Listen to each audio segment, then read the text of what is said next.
The Galactic Concord had ruled the stars for 12,000 years. 407 alien species had joined together under one government. They had seen empires rise and fall. They had watched stars die and new ones born. They believed they had seen everything the universe could offer. So when a small scout ship detected strange radio signals coming from a tiny blue planet near a yellow star, nobody cared very much. It was just another primitive world with primitive creatures who had barely learned to leave their own atmosphere. Ambassador Torvax was a being made of living crystal. Light passed through his body and created beautiful rainbow patterns on the walls of his office. He was old, even by the standards of his ancient species, and he had seen hundreds of new civilizations discovered. During his long career, he looked at the report on his desk without much interest. "Tell me about these creatures," he said to his assistant. The assistant was a Methrani, female with 4 arms that moved constantly as she worked the holographic screens floating in front of her. They call themselves humans, Ambassador. They live on the 3rd planet from their star. They have only recently learned to travel in space. Their fastest ships use chemical rockets. Very primitive weapons. Torvax asked, though he already knew the answer would not impress him. They have no plasma cannons, no particle beams, no energy shields of any kind. The assistant made a sound that was almost like laughter. They use kinetic weapons, Ambassador. They throw metal at each other. Torvax's crystal body flickered with amusement. Every advanced species in the galaxy had abandoned kinetic weapons thousands of years ago. Plasma technology was simply better in every way. Energy shields could stop any plasma blast, and plasma cannons could punch through any armor. It was the perfect system. The idea of throwing chunks of metal as weapons was almost funny. "Put them on the standard monitoring list," Torvax said, already thinking about other matters. "We will observe them for 50 years before making contact. Let them develop a bit more." But the Galactic Concord was not the only power that had noticed humanity. Far across the galaxy, the Cathari Dominion had also detected the radio signals from Earth. The Dominion was not part of the Concord. They had rejected peace and cooperation. They preferred conquest and slavery. The Cathari looked like nightmares given flesh. They had wings made of dark membrane, bodies covered in sharp plates, and mouths filled with teeth designed for tearing. They saw primitive species not as future friends, but as future slaves. A single Cathari warship dropped out of hyperspace near Earth's moon. Its commander, who called himself the glorious devourer of the weak, looked at the blue planet below with hungry eyes. "Send the standard message," he ordered. Captain Lisa Hartwell was 42 years old. She had served in the United Earth Defense Force for 20 years, ever since the food riots had destroyed her hometown. She had short gray hair, sharp blue eyes, and a reputation for staying calm when everything around her was falling apart. She was running a routine, patrolled near the moon when her tactical officer, Lieutenant Kevin Marsh, suddenly sat up straight in his chair. "Captain? I have something on sensors. It just appeared out of nowhere." Hartwell walked to his station and looked at the screen.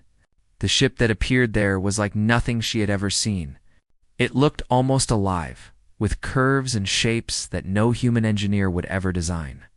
Strange lights pulsed along its hull like a heartbeat. "What is that?" she whispered. Before Marsh could answer, the communication system activated by itself.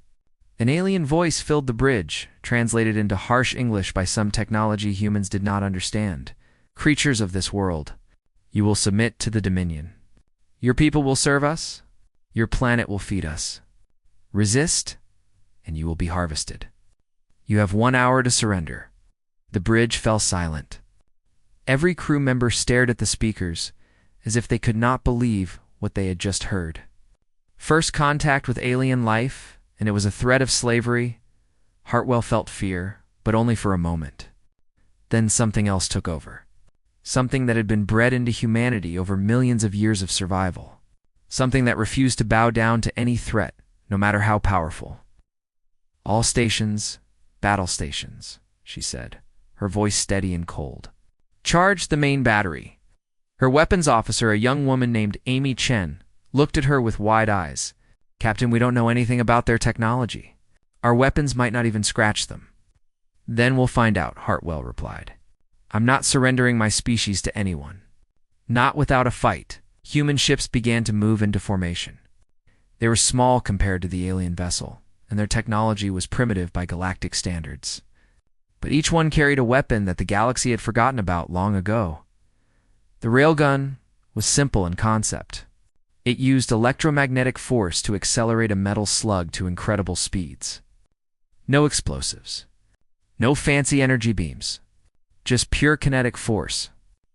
The UEDF had been developing them in secret for decades, preparing for a war that most people believed would never come. The Cathari. Commander watched the human ship's approach with amusement. His vessel was protected by plasma shields that could stop any weapon in the galaxy. These primitives with their metal tubes were no threat at all. They are not surrendering, his second officer observed. Should we destroy them? Let them fire first, the commander replied. I want to see what their primitive weapons can do. It will be entertaining. Hartwell's finger hovered over the firing button. Everything she knew told her this was suicide. The alien ship was massive, advanced beyond anything humans had ever built. But there was no other choice. Fire, she said. The railgun released its payload. A single tungsten rod, no bigger than a telephone pole, accelerated to 12% of the speed of light. It crossed the distance between the human ship and the alien vessel in less than a heartbeat. The Cathari shields were designed to stop plasma.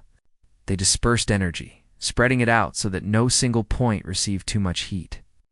It was perfect defense against every weapon in the galaxy. But the tungsten rod was not energy. It was just metal, moving very, very fast. The slug passed through the shields as if they were not there. It punched through the alien hull without slowing down. It tore through the reactor core and came out the other side, leaving a perfect hole in its wake. For one moment, the alien ship hung in space, still and silent. Then its reactor lost containment, and the vessel vanished in a ball of white fire. Hartwell stared at the explosion in disbelief. Around her, her crew sat in stunned silence. Did we just ... Marsh could not finish the sentence. Confirmed kill, Amy Chen whispered, her voice shaking. The railgun worked. Their shields did nothing.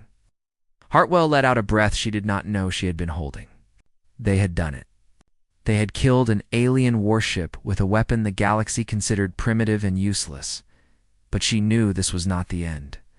This was only the beginning. Somewhere out there, more aliens would come. They would come with bigger ships and more guns. And humanity would have to be ready. She picked up her communicator. Get me Earth Command. Tell them we just made first contact. And tell them we're going to need a lot more railguns. The news of the destroyed warship reached the Cathari Dominion within hours. At first, nobody believed it. A primitive species with no advanced technology had destroyed a fully shielded warship using nothing but a metal slug. It was impossible. It had to be a mistake. War Minister Kethver sat in his dark chamber and watched the sensor recordings again and again. His wings were folded tight against his body, a sign of deep anger and confusion. The recording showed everything clearly. The tiny human projectile had passed through the shields like they were made of air. The ship had exploded. The crew had died without ever understanding what had killed them. How is this possible? He demanded. His chief strategist, a thin Cathari named Sithrel, studied the data with careful eyes. Our shields are designed to stop plasma weapons, War Minister. They spread out energy so that no single point receives a killing blow. But this projectile was not energy. It was simply mass moving at extreme speed. The shields had no effect on it. Kethver slammed his clawed fist against the table. Then we attack with numbers. Send the third harvester armada. 60 ships. Let them try to stop that with their metal sticks, War Minister. Perhaps we should study this weapon further before I did not ask for your opinion. Kethver snarled. I gave you an order. Send the armada. 3 weeks passed.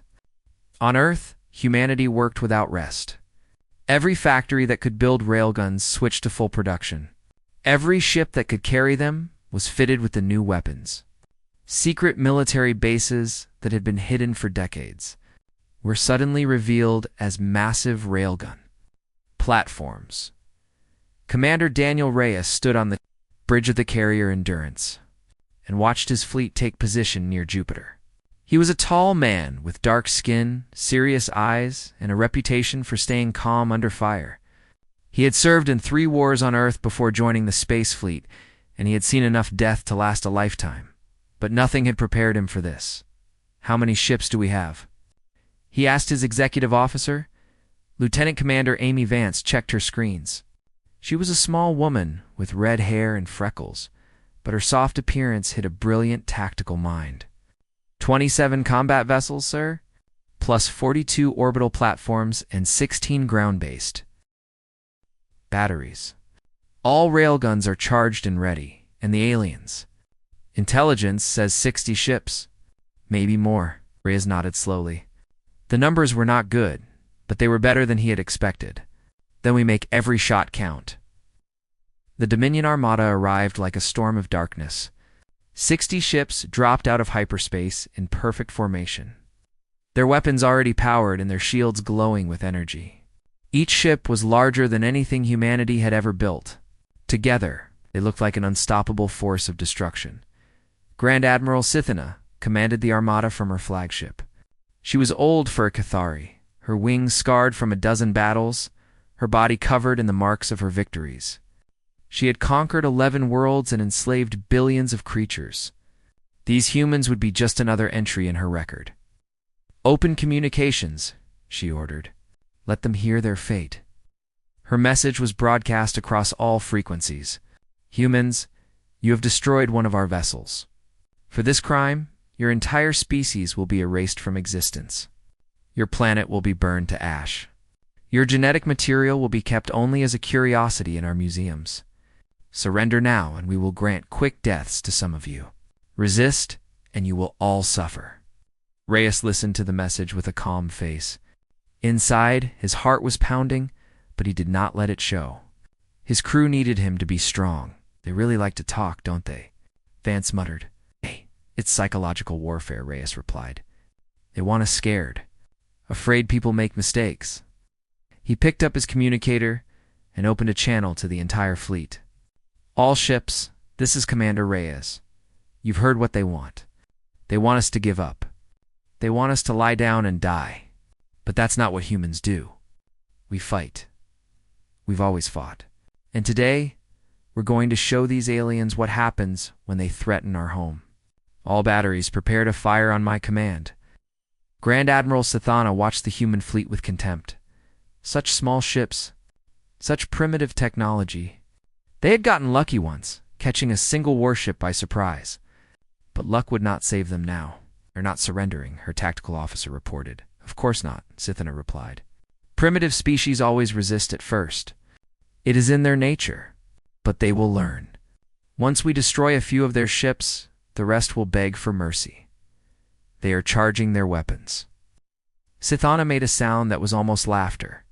"Let them. Our shields can stop anything."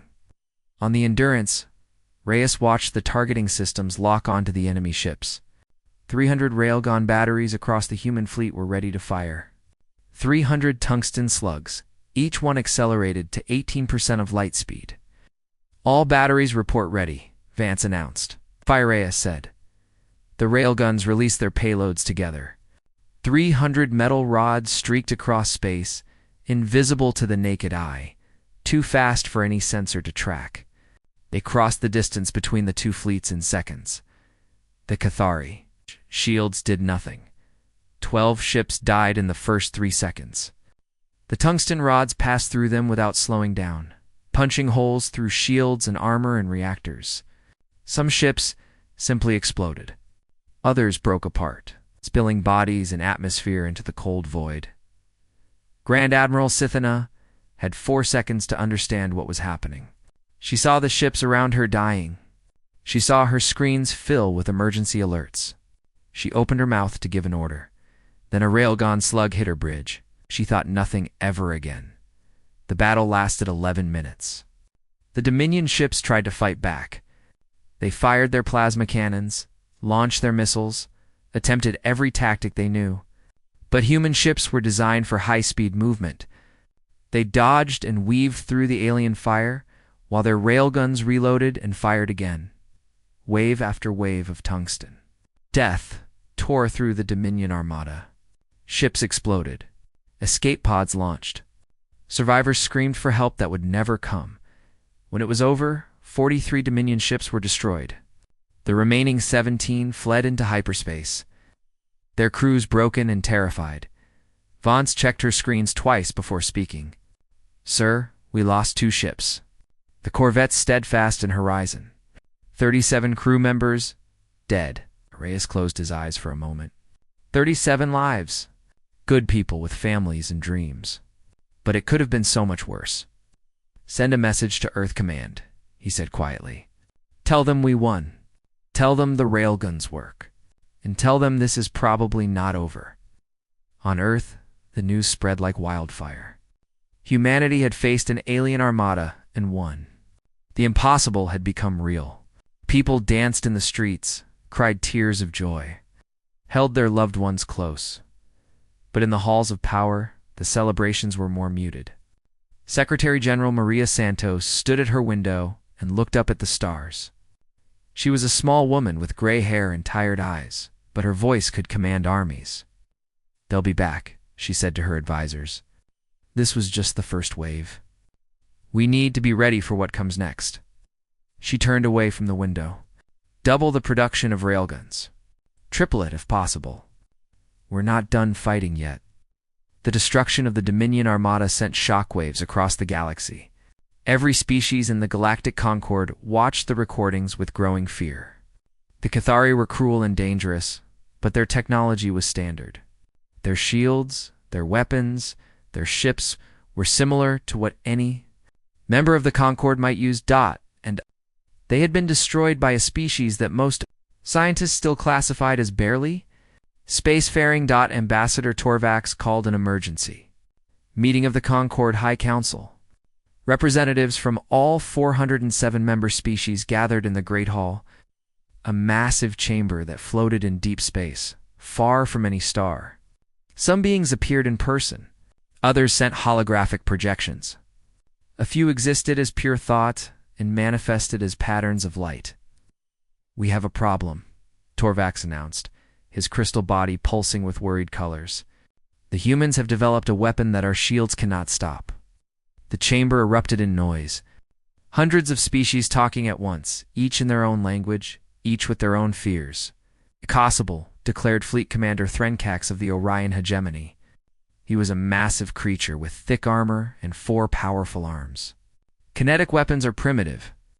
The energy required to accelerate a projectile to dangerous speeds would drain entire power systems. No sane species would build such inefficient weapons." "And yet the humans have done exactly that," Torvax replied. "Perhaps because they had no choice. They could not build plasma weapons or energy shields, so they found another way. They made the old technology work better than anyone thought possible." The Methrani representative raised 2 of her forehands to speak. "If the humans can defeat Dominion shields, they can defeat ours as well. Our entire defensive strategy is based on the assumption that kinetic weapons are useless. What happens when they decide to use those weapons against us?" Silence fell over the chamber. It was the question nobody wanted to ask, but everyone was thinking. "We must make peaceful contact immediately," Torvax said. "Before anyone else tries to attack them, we must show them that not all aliens are enemies." While the Concord debated, the Cathari Dominion was planning something different. War Minister Kethfer had survived the political fallout from the Armada's destruction, but barely. His rivals were circling like hungry predators, waiting for him to show more weakness. He needed a victory, and he needed it fast. "We cannot defeat their weapons in direct combat," his new strategist admitted.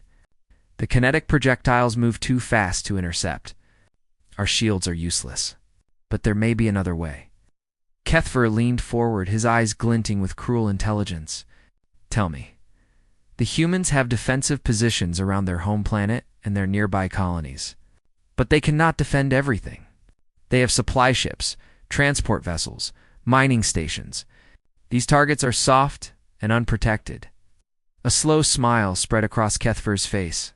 We do not attack their fleet. We attack everything else. We starve them out. The attacks began without warning. The colony ship Hope was carrying 3,000 settlers to the Mars domes when it was ambushed by a Dominion raider. There were no survivors. The mining station Atlas, home to 600 workers, was destroyed in a single plasma blast. The cargo ship Morning Star, carrying food to the lunar settlements, vanished without a trace. Humanity had won the battle, but was losing the war. Admiral Catherine Price sat in her office at Earth Command and stared at the casualty reports. She was a hard woman with steel-gray hair and eyes that had seen too much death. She had spent her entire career preparing for wars that she hoped would never come. Now those wars were here, and they were worse than she had imagined. We're losing ships faster than we can build them. She said to her aide, Captain Nathan Cole, "The enemy won't face our railguns directly, so they attack our weak points instead. We could spread our defensive fleet to cover more territory," Cole suggested. "Then we won't have enough firepower in any single location to stop a major attack. They'll punch through wherever we're weakest." Price shook her head. "No, we need a different approach. We need to take the fight to them." "How?" "We can't chase them without faster-than-light travel." Price was quiet for a long moment. Then she picked up her communicator. "Get me Dr. Helen Cruz from the Prometheus Project. Tell her I need options, and I need them yesterday." Dr. Helen Cruz was 53 years old, with messy brown hair and glasses that were always slipping down her nose. She was one of the smartest people on Earth, and she had been studying the wreckage from the first Cathari attack for months. "We can do it," she told Price an hour later, her voice trembling with excitement. "We can build a faster-than-light drive. The principles are not that different from what we already understand. The aliens use a kind of bubble that moves through a dimension we call hyperspace. We can create the same bubble." "How long?" Price asked. "With unlimited resources? 18 months. Maybe 2 years. We don't have that long." Cruz pushed her glasses up her nose. "I know, but there might be another option. The Concord ambassador has been sharing scientific data as part of the peace talks. If we could get their help with the technical details..." The negotiations with Ambassador Torvax had been progressing well. The Concord seemed genuinely worried about the Dominion's attacks. Maybe they could be convinced that helping humanity was in everyone's interest. "I'll talk to the Secretary General," Price decided. "In the meantime, keep working. Every day we save is more lives protected." The Concord's response to humanity's request was not easy. Many species were horrified at the idea of giving advanced technology to such a young and violent race. Others pointed out that humanity had already proven they could develop dangerous weapons on their own. Better to have them as friends than enemies. Torvax made the final argument himself. "The humans will develop this technology eventually. They are creative and determined. If we help them now, they will remember our friendship. If we refuse, they may come to see all aliens as threats." The vote was close, but it passed. The Concord would provide limited help with faster-than-light technology. 6 months later, the UEDF Relentless became the first human ship to travel faster than light. Commander Daniel Reyes, now promoted to captain, stood on the bridge as reality twisted around him. Stars stretched into lines of light. Colors shifted through the spectrum. And then, suddenly, everything was normal again. "Jump successful," Lieutenant Commander Vance reported, her voice filled with wonder. "We are 17 light-years from Earth." Reyes stared at the unfamiliar stars on his view screen. Humanity had just taken its first real step into the galaxy. But this was not a voyage of exploration. "Navigation," he said, his voice hard and cold. "Plot a course to the nearest Dominion outpost. It's time they learned that they can't hide from us anymore." The border station Kethrax was 300 years old and had never faced a serious attack. It was protected by powerful shields armed with advanced weapons. And staffed by veteran warriors who had never known defeat, the Relentless appeared from hyperspace at close range. The battle lasted for minutes. When it ended, the station was expanding debris, and humanity had sent a message that the entire galaxy would hear. Send a signal to the Dominion High Command, Reyes ordered. Tell them that humanity is no longer waiting to be attacked. Tell them that if they want peace, they know where to find us. And tell them that if they don't want peace, we know where to find them too. The destruction of the border station Kethrax changed everything. For the first time in their history, the Cathari Dominion knew what it felt like to be hunted. For centuries, they had been the predators. They had conquered worlds, enslaved billions, and spread fear wherever they went. Now, they were the ones who were afraid. War Minister Kethfer called an emergency meeting of the Dominion Council. The great hall was dark and cold, filled with the smell of fear that even the most powerful Cathari could not hide. The humans have faster-than-light capability now, Kethfer announced. They can strike anywhere in our territory. Our border defenses mean nothing. One of his rivals, a cunning politician named Drathkol, saw an opportunity to attack. This is your failure, War Minister. You promised us easy victory over a primitive species. Instead, you have brought destruction to our doorstep. I promised nothing, Kethfer snarled. I gave us a chance at new slaves and new resources. How was I to know these creatures would be so dangerous? A good leader would have known, Drathkol replied smoothly. A good leader would have studied the enemy before attacking. Perhaps it is time for new leadership. The council chamber filled with angry voices. Some supported Kethfer. Others backed Drathkol. The Dominion was tearing itself apart from within. But Kethfer was not finished yet.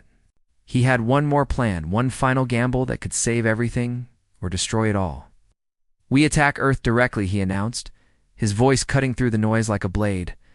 Every ship we have, every weapon, we strike at their homeworld and end this war in a single blow. The chamber fell silent. If we destroy their planet, their fleet becomes meaningless, Kethfer continued.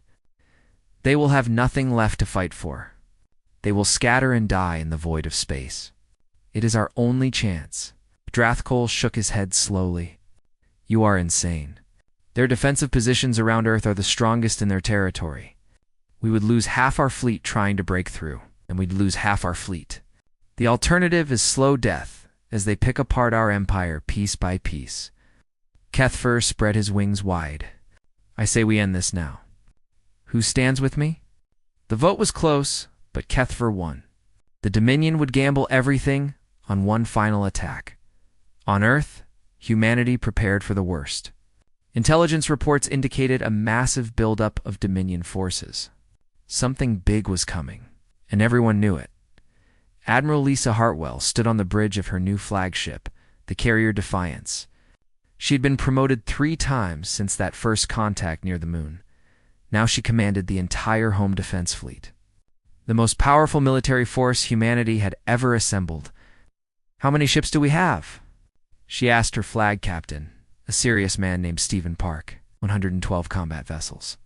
Plus the orbital platforms and ground batteries. Every railgun on Earth is ready to fire, and the enemy. Park's face was grim. Our scouts report at least 200 Dominion warships gathering at their staging point. Maybe more. Hartwell nodded slowly.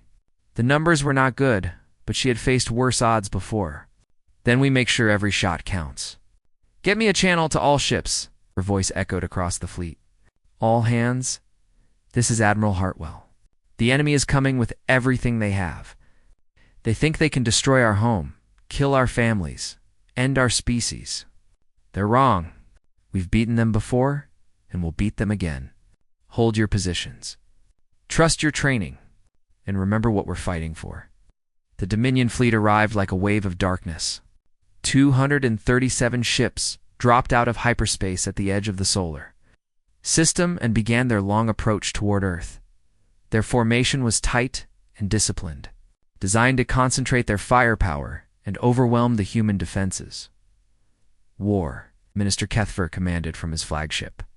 The massive, dreadnought, Eternal Conquest. He watched the human fleet take position in Earth's orbit and felt something that might have been respect. They are not running, his tactical officer observed. They are preparing to fight. Of course they are, Kethfer replied. These creatures do not know how to surrender. It is both their greatest strength and their fatal weakness. Shall we broadcast a demand for surrender? No. They will not accept, and it would only waste time. Begin the attack. The battle began at extreme range. Human railguns fired first, sending waves of tungsten death toward the approaching fleet. The Dominion ships tried to dodge, spreading their formation to present harder targets. Some were hit anyway, their shields useless against the kinetic impacts. But the Dominion had learned from their previous defeats. They had developed new tactics, new ways of fighting that did not rely on shields alone. Small, fast attack ships raced ahead of the main fleet, drawing fire and forcing the humans to waste ammunition on difficult targets. "They're adapting," Captain Park observed. "Our hit rate is dropping." Hartwell watched the battle unfold on her tactical display. The enemy was clever, she had to admit. They were using their numbers to absorb casualties while their main fleet advanced steadily toward Earth. "Focus fire on their capital ships," she ordered. "Ignore the small ones. We need to break their backbone." The railgun batteries shifted their aim. Massive slugs screamed across space, targeting the largest Dominion vessels. Explosions blossomed in the darkness as ship after ship died, but the Dominion kept coming. Meanwhile, Commander Daniel Reyes was leading a small task force on a different mission. While the main fleet defended Earth, his ships had jumped behind the Dominion lines. They were hunting for something specific. "There it is," Lieutenant Commander Vance said, pointing at her screen. "The supply convoy. 30 transport ships carrying ammunition and fuel for the main fleet." Reyes smiled grimly. "Without supplies, their attack dies. All ships engage." The battle at Earth raged for hours. Both sides took heavy casualties. Dominion ships broke through the outer defenses, their plasma cannons scorching the surface of the moon. Human orbital platforms were destroyed, their crews dying in fire and vacuum. But every minute that passed, the Dominion fleet grew weaker. Their ammunition ran low. Their fuel reserves dropped. And when Reyes destroyed their supply convoy, their doom was sealed. War Minister Kethvar realized the truth when his flagship's weapons began to fail. "What is happening?" he demanded. "We are running out of ammunition, War Minister. The supply convoy was destroyed. We cannot sustain this attack." Kethvar stared at his tactical display in disbelief. They had come so close. Earth was right there, vulnerable and waiting. But without supplies, they could not finish the job. "Retreat," he said, the word tasting like poison in his mouth. "All ships retreat." The Dominion fleet turned and fled. They had lost over 100 ships. Their attack had failed. Their empire was doomed. On the Defiance, Admiral Hartwell watched the enemy disappear into hyperspace. Her fleet had paid a heavy price. 43 ships destroyed. Thousands of good people dead. But Earth was safe. "Send a message to Earth Command," she said quietly. "Tell them we won. Tell them the war is almost over." She looked out at the stars, at the debris of battle floating in the void. Somewhere out there, the Dominion was falling apart. Their leaders would turn on each other. Their empire would crumble, and humanity would be waiting. The collapse of the Dominion happened faster than anyone expected. War Minister Kethvar did not survive the failure of his final attack. He was found dead in his chambers the morning after his fleet returned home. The official report said natural causes, but everyone knew the truth. His rivals had finally made their move. The new leaders of the Dominion were politicians, not warriors. They had no desire to continue a war they could not win. Within weeks, they sent a message to Earth asking for peace talks. Admiral Hartwell received the Dominion envoy personally. The alien that stepped off the diplomatic shuttle was smaller than the warrior she had fought, with paler wings and eyes that held fear instead of hunger. "I am Cathrell," the envoy said. "I speak for the new Dominion Council.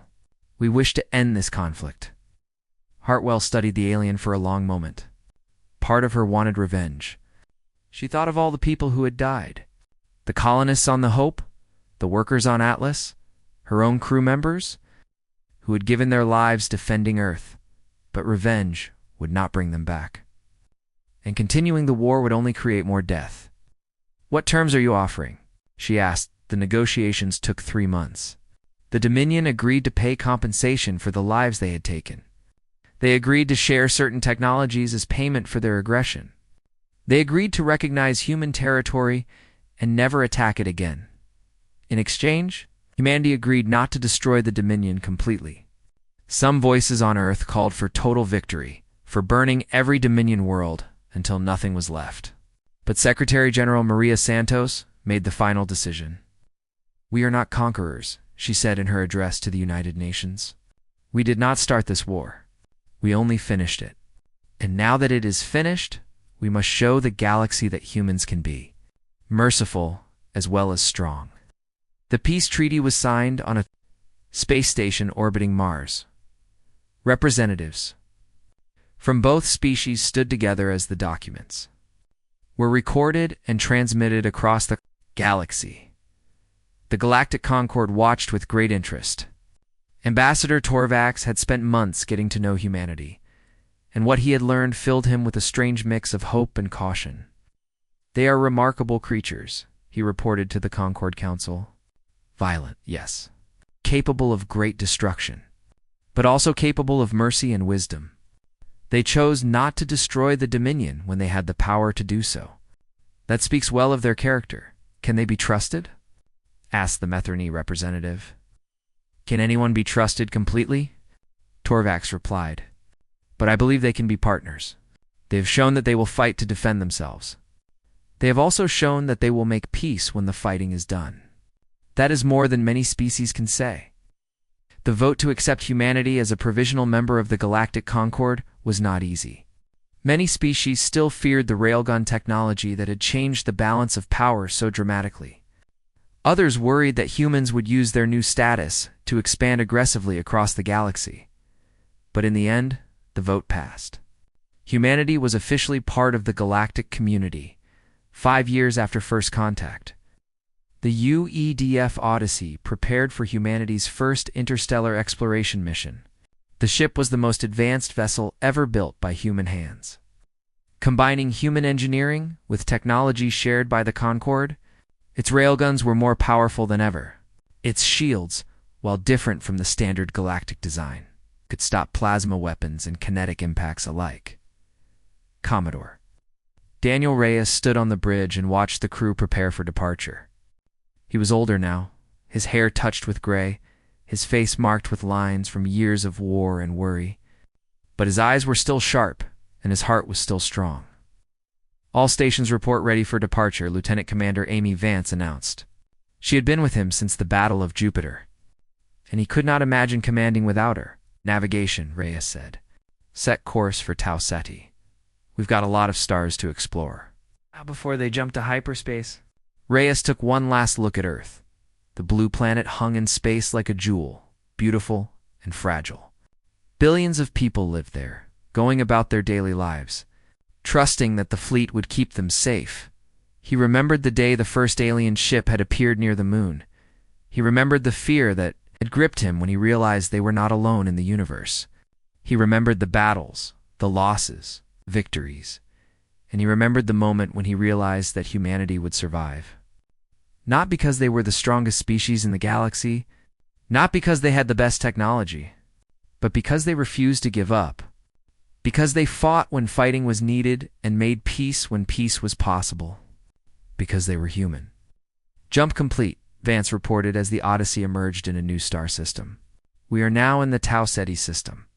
No signs of hostile activity." Reyes smiled. "Begin survey operations. Let's see what's out there." Across the galaxy, other species watched humanity's expansion with mixed feelings. Some saw them as dangerous newcomers who would upset the careful balance of power that had existed for thousands of years.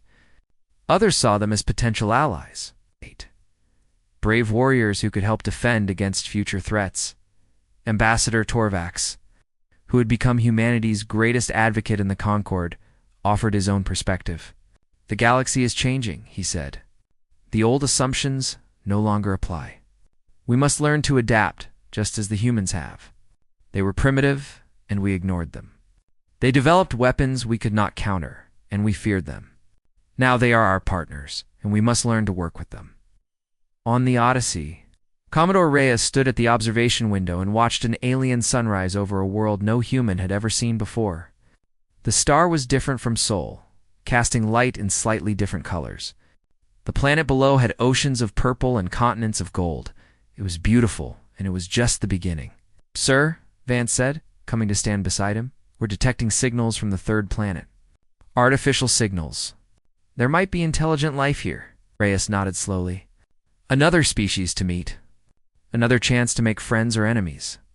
Another test of humanity's ability to navigate the complex politics of the galaxy. Prepare a first contact package," he said. "Standard protocols. And Vance?" "Yes, sir. Keep the railguns warm, just in case." "Always, sir." The Odyssey moved toward the planet, its mission clear. Humanity had proven itself in war. Now it was time to prove itself in peace, to show the galaxy that humans could be explorers and diplomats. Scientists and artists, not just warriors. But the warriors would always be ready. That was the lesson of first contact. The universe was beautiful and dangerous, full of wonders and threats. Humanity would embrace the beauty and face the dangers as they always had, because that was what humans did. They survived. They adapted. They grew stronger. And they never, ever gave up.